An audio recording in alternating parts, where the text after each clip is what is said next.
Wednesday morning, we are all back together. Boomer's back from New Hampshire. Al is back from Indiana. Yes, those are the two places that they were. Jerry, Eddie, and I were sitting here screaming about the Mets with Fliegelman and Schwartz and CeeLo and everybody else throughout the last couple of days, which I guess we're going to have to do a little bit more of today again. Because yesterday I said, unless something changes with the Mets significantly and they make some real news, there's really no point in continuing to say the same stuff about him. And then yesterday, Billy Epler decides to speak, and then Steve Cohen tweets out that he's going to speak, so we can speculate on what Steve Cohen is going to say and what he's going to do with this team.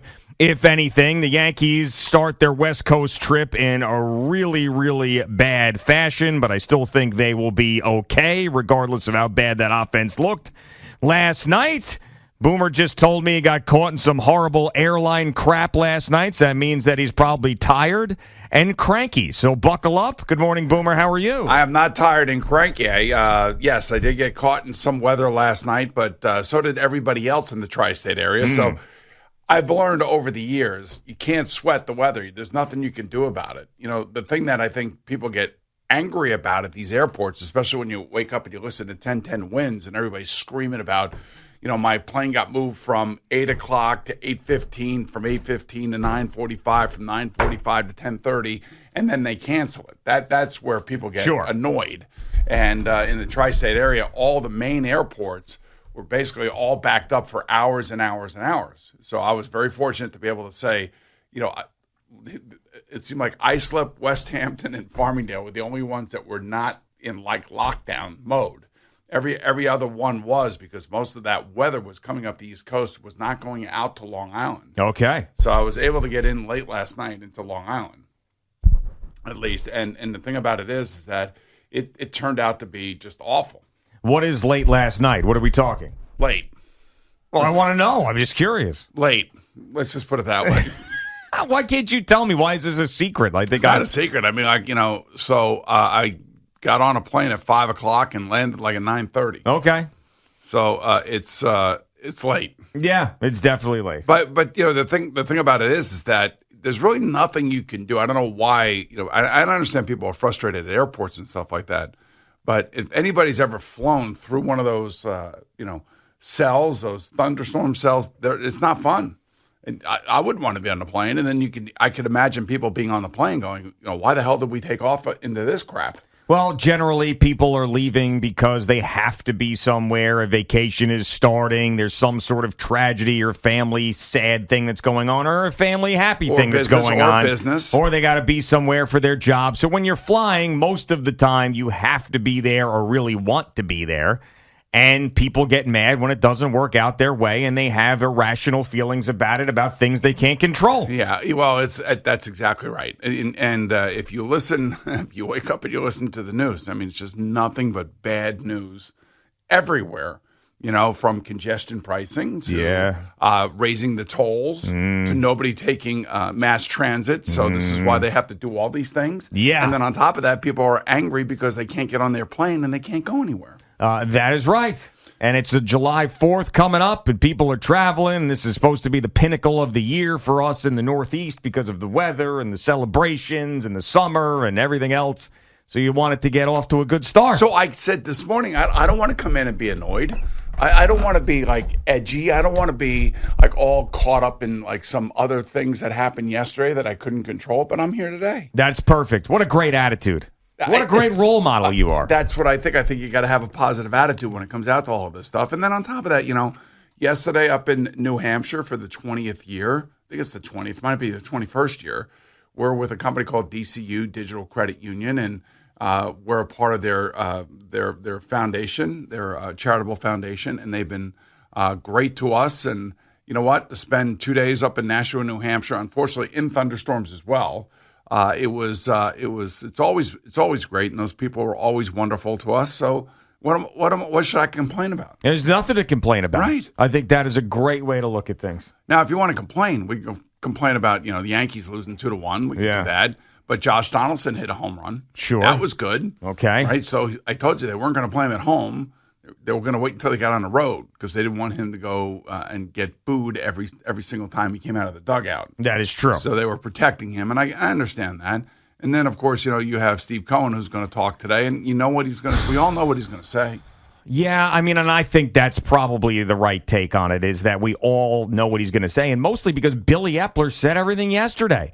I mean, and I don't think there's anything that Steve Cohen can say today that's going to make the fan base feel better. And I was thinking about, is this a collaborative effort between him and the powers that be that are the PR over there that are saying, hey, you should do this, or he's saying, I want to do this, and they're saying, okay, maybe you should talk. I mean, this is his real first foray into things going really, really bad for him during a season, and I'm curious to see how he handles it. And a lot of fans are going to be looking to him. I know some people are tweeting him, where are you? You got to say something. You got to do something. I mean, I'm not one of those people that needs to hear from him. I'm assuming that he's pissed off. I'm assuming that he's upset. I'd like to know what the plan is. I'd like to know what he's thinking, but it's not a necessary thing because it doesn't generally happen in sports where an owner is just going to have a mid-season press conference because things aren't going his way. I mean, I'm not really used to that. He's got a $374 million, contract that is contracts that have not lived up to those contracts. I mean, a couple players have, but most players haven't, and there's been a lot of different things that have happened to them. And I also remember him saying that he wanted to win a championship within the first 5 years. Yep. And we are right in the middle of that 5 year. Yeah. This is his third year. This is his third year. And he's going to come out and he's going to say, look, this is a long-term process. I know that the Major League Club is not doing well. I know that we're trying to rebuild our minor league system. I'm not going to go away from Buck Showalter anytime soon. I'm not firing Billy Epler. We have a long-term plan. And he's already said it. He said, I'm not going to go in there and blow things up and, fire people left and right. He's not that kind of guy. So I think he's just going to reassure the Met fan once again that, look, I'll do whatever it takes for us to win. I want to win just as bad as you do. And he's spending so much money, not just on the roster, but on so many other things, the improvements in the stadium, the fan experience at the stadium, everything that goes on around the Mets. They're trying to get, and I hate to say this, but it's true, they're trying to get where the Dodgers and the Yankees are. They want to get to where they are, where they can be consistent winners every single year. Now, they may not win World Series titles, but they win. And they have a DNA and a culture that when they put on those uniforms, there is an expectation by those players that they got to go out and they got to go play. And, that comes from the fans, but that also comes from the ownership and the legacy that George Steinbrenner left behind. Sure. And then the previous legacies, way back when they won all those championships, when they were the dominant team in baseball. Yeah, I mean, that's what Steve Cohen is trying to build. As he said from the beginning, sustained success and being one of those teams that you can count on being in the mix every single year that we have watched either in our own division with the Atlanta Braves or in this town with the New York Yankees. I mean, we don't see the Dodgers as much. The Dodgers had a lot of success recently, but the Met fan has seen it up close. They've seen two organizations for the better part now of 30 years just continue to churn out winning seasons and sustain success. It doesn't always turn into World Series championships, but they have been championships along the way, and that's what Steve Cohen wants, and maybe he's thinking bigger picture, and this year to him, even though it's not working out, isn't the be-all, end-all, because he's got a plan down the road, and it's a marathon, not a sprint, and all these cliches he could throw out there. But the fact of the matter still is there were a lot of Met fans that bought in both emotionally and financially into this team. I mean, there was a paid attendance we talked about yesterday of 34,000 on that Monday night game against the Brewers that they ended up losing. And I don't know if that many people ended up showing up, but those are all tickets that were bought prior to the season starting because everybody was fired up about the team with what they did last year during the regular season and the offseason that they were having. Well, he's added stars, at least in name. When you talk about Verlander and Scherzer, you want to go see those guys pitch, because especially I think Verlander this year after what he did last year and won a Cy Young. So he added stars to this team. There is no question about that. And plus, of course, you have your own stars that you either extended or will extend in the case of Pete Alonso. So I understand why I'm still invested. I still watch. I don't know whether I watch because I'm waiting for somebody else to screw up, and I'm taking joy out of that, which I don't believe I don't think I feel that way. I like what I saw last night. It was fun watching it, and when I finally got home to be able to watch it. But it was that I'd like to see more of that. And remember, we were talking about where are they going to be by the time the All-Star break comes around, and you felt like, I think there were 16 games left, you were like 13-3, 14-2, something like that. Would be the only way that I would take them seriously. Now, I didn't think they were going to do it. Well, It would be the only way right. I would take them seriously. And even if they, and you said get the 500, I said it needs to be more than that. Obviously, they haven't gotten off to a great start, losing another series, and they have an opportunity here to actually win a series, and they haven't done that in June. It's just, I mean, show me some sort of consistency. Even if they end up winning a game and winning a series here against Milwaukee, it's like, really? We need to see at least 4, 5, 6 more of those in a row before you actually think that this team is alive. Well, unlike the Yankees, who had not scored a lot of runs, but were, 4-2 over their last 6 and only scored 1 run last night, the Mets are scoring runs. They can't keep people off the scoreboard. And last night, David Peterson came back, and he looked like the Peterson of 23. Yeah, I actually did feel good for him, believe it or not, because I was most Met fans did too. He, of course, had been miserable for a majority of the year, goes down, works on some stuff, comes up, and ends up pitching very, very well. So that was a very good sign. I've been 100% negative with this team and every single player on it and everything that has to do with the Mets, but I will say that was, more than anything, that was the positive from last night and very encouraging. You like to see that. You like to see a guy who gets punched in the face, has to figure it out, and comes back and did figure it out, at least for a night. All right, so they are 2-2 in to start that 16-game run. Isn't it 2-3? I think it's 2-2. Okay. Because they had 3 games against the Phillies, right? They lost that series 1-2. Right, and then now they got 4 games here against the right, and they won 1 and they lost 1. Right, so 2 more games here, and then they have the rest of the games until the All-Star break. No, it's 2-3 because they had 3 games against the Phillies, right? Okay, yeah. 3, and they went 1-2 in those games, and now they're 1-1. So 1-2 plus 1-1 is 2-3. Are you sure? Yeah, I'm pretty sure. Are you sure about that? I am pretty sure about that. I yes. mean, I know that.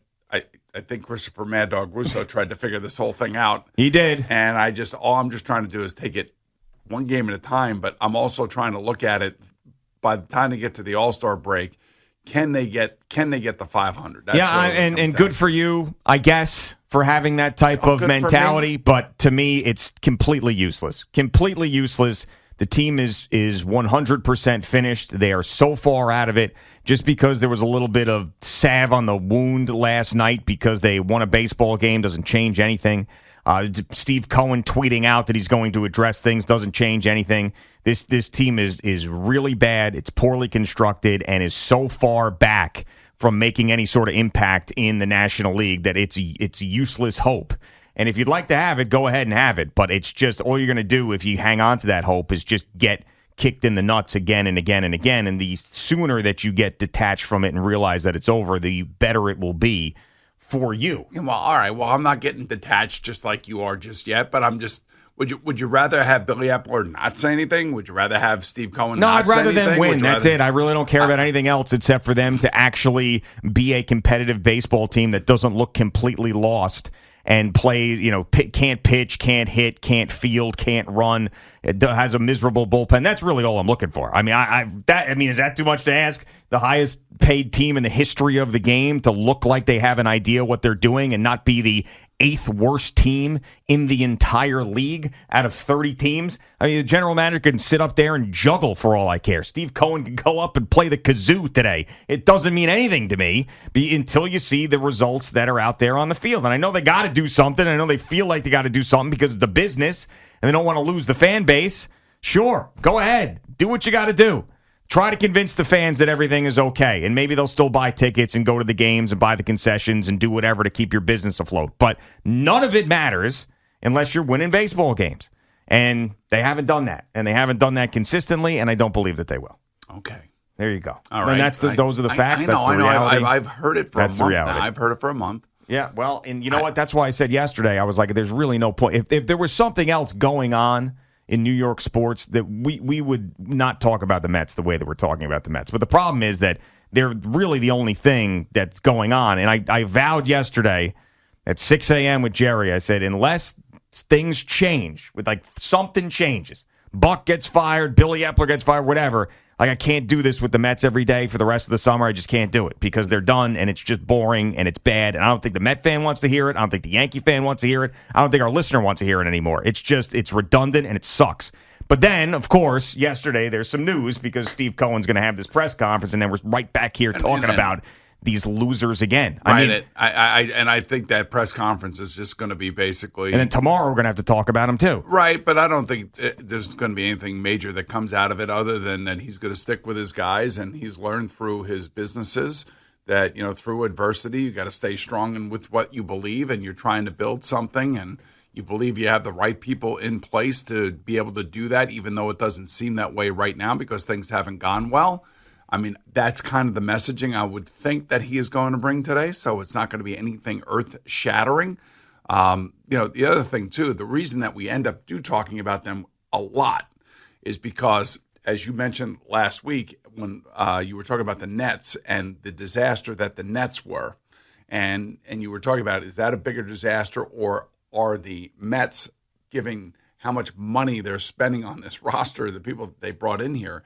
Is that a bigger story of failure than the Nets have been? Yeah. And we talked about the Nets over and over and over and over again, just simply because you couldn't believe that, or we couldn't believe that, the amount of money that they were spending and the amount of assets that they were giving up to try to bring players in here to try to fix it in the short term never worked out. And, I would say the Mets are worse. I mean, $375 million when you take into account the tax. The tax that they are paying right now is more than I think 3 or 4 teams have on their entire roster. So they're paying over $103 million in taxes because of what they've spent on this group of players. Right. I mean, that's why it's discussion worthy. Yeah, sure, but also and it has been, and it's been discussion worthy. It's been the number one topic over and over again, and it's just, something's got to change, and something's got to change where they either got to start playing better and get back into the conversation, or they start firing people and I don't think any of that's going to happen. And that's what I'm projecting. I'm projecting that this is what we're going to get for the rest of the year, is them spinning their wheels and basically nothing changing, and then going back at it again next year. It won't happen until after the season's over, unless there's something or somebody that is completely like something wrong in the locker room. Whether there's an angst amongst the players, or pressure amongst the players, or players not getting along, and losing kind of amplifies all that stuff. It really does. I'm telling you, winning kind of cures all the ills. And we saw that last year for the most part. They would come back late in games, and they'd have the celebrations, and they were ripping each other's shirts off and everything else, and it was great. And now all of a sudden here we are, and you don't know, or we don't know, whether there's internal strife going on. Strife. There we got internal strife. And are you projecting strife? And when you lose, that's what happens. It basically magnifies itself, and it creates even more problems. Ripe for strife. I don't know. You see Lindor hit the home run last night, and he's just like, coming through there, and I'm like, hey, dude, you guys are like 8 games under 500. Yeah. But in the moment, you could see like the relief of everything that he's probably dealt with, and he hears all the criticism. Don't think that he doesn't. We know that he does, because he was doing thumbs down with Javi Baez his first year here when everybody was on his ass. So we know he listens to everything. Who's again? I was talking about this yesterday with a Met fan. I said the most amazing guy is what Edwin Diaz was able to do. Came in here, was a complete and utter disaster, maybe the worst closer in the history of baseball. Yeah, his first 2 months here with the New York Mets. And then not only did he turn it around, he turned it around to the point where he became the best closer in baseball. That very rarely happens. $100 million guaranteed, too, on top of it. And then gets hurt in the World Baseball Classic. It's amazing. All right, Boomer.